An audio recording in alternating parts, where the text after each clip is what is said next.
धोए हुए पानी के पड़ते ही उसका बाकी शरीर भी स्वर्ण का होगा।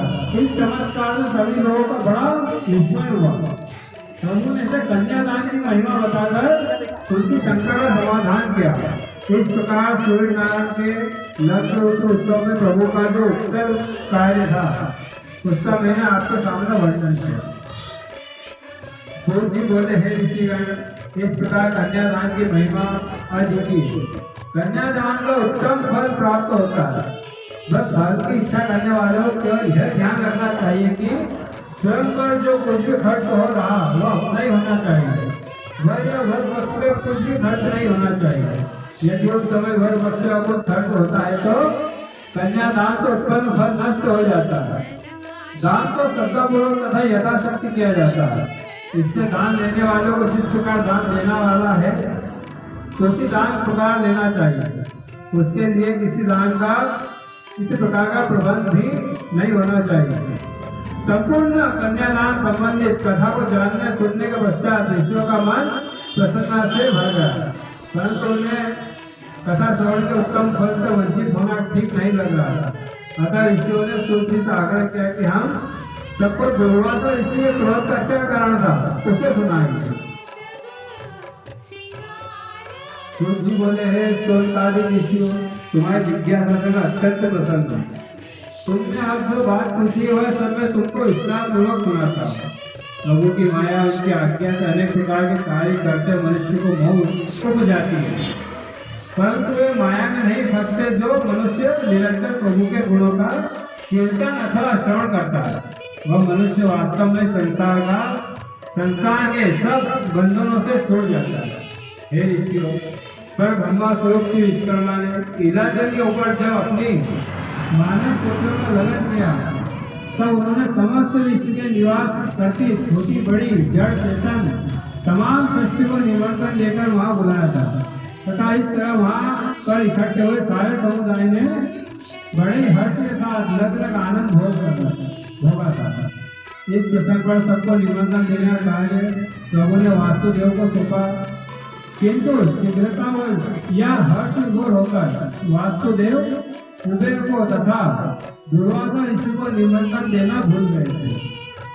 सत्य को समझने वाले और शांत प्रगति वाले कुबेर को ऐसा विचार आया कि प्रभु विश्वकर्मा निरंतर सृष्टि का कल्याण करने वाले हैं तथा उनका मेरे साथ तो क्या किसी दूसरे से जरा भी भेद नहीं हो। उन कपाल भगवान ने मेरे ऊपर जो जान उठकर मुझे उत्तम विवाह स्थान बनाकर दिया है, जो ऐसा ना होता तो मानना हो मेरे पास रखे देवताओं के सारे खजाने को लूटकर ले जाता। इस संकट को उभरने के लिए जिन प्रभु ने मुझे उत्तम आवाज की रचना करके दी, उन्होंने मुझे किस कारण निमंत्रण नहीं दिया। शायद आमंत्रण देने वाला ही मुझसे कहना भूल गया होता, परंतु जहाँ इसलिए हो वहाँ बिना आमंत्रण के भी जाने में कोई चिंता नहीं, इसलिए मुझे इलाजल के ऊपर जाना ही चाहिए।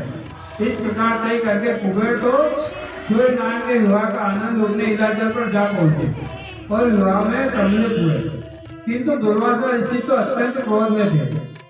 जब उन्होंने जाना कि इलाजल के ऊपर सूर्य नारायण का विवाह हो रहा है तथा उसमें श्री विश्वकर्मा ने समस्त सृष्टि को आमंत्रित किया है और मुझे आमंत्रण नहीं दिया, यह जानकर उनके क्रोध की सीमा न रही। क्रोधवश वे अपने इस अपमान का बदला लेने को तत्पर हुए। उन्होंने विचार किया कि मुझे इस महोत्सव से वंचित रखने वाले को उचित दंड देना ही चाहिए, नहीं तो सृष्टि में मेरा कोई मान न रहेगा और मेरी मर्यादा और महत्ता घट जाएगी।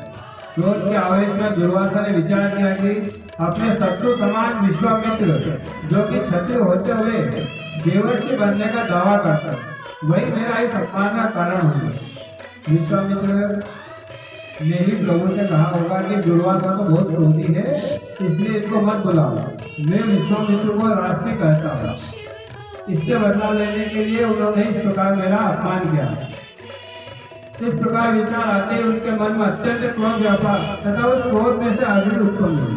दुर्योधन ने संजय को आज्ञा दी कि तू विश्वामित्र को उसके आसन सहित जला दे। इस प्रकार की आज्ञा मिलते ही अग्नि विश्वामित्र के आसन की ओर जाने लगी। रास्ते में अनेक वन उपवन तथा जंगलों को जलाती हुई प्रलय काल की भयंकर अग्नि के समान सबका नाश करती तीव्र गति में आगे बढ़ने लगी। इधर समाधि बैठे विश्वामित्र ने दुर्वासा की देवी को अग्नि को देखा और देखने के साथ ही उन्होंने ध्यान करके सब लीला जान ली और कारण क्रोध में समस्त विश्व को जलाते दुर्वासा की अग्नि के सामने उन्होंने अपनी तपस्या द्वारा पैदा की हुई अग्नि को भेजा।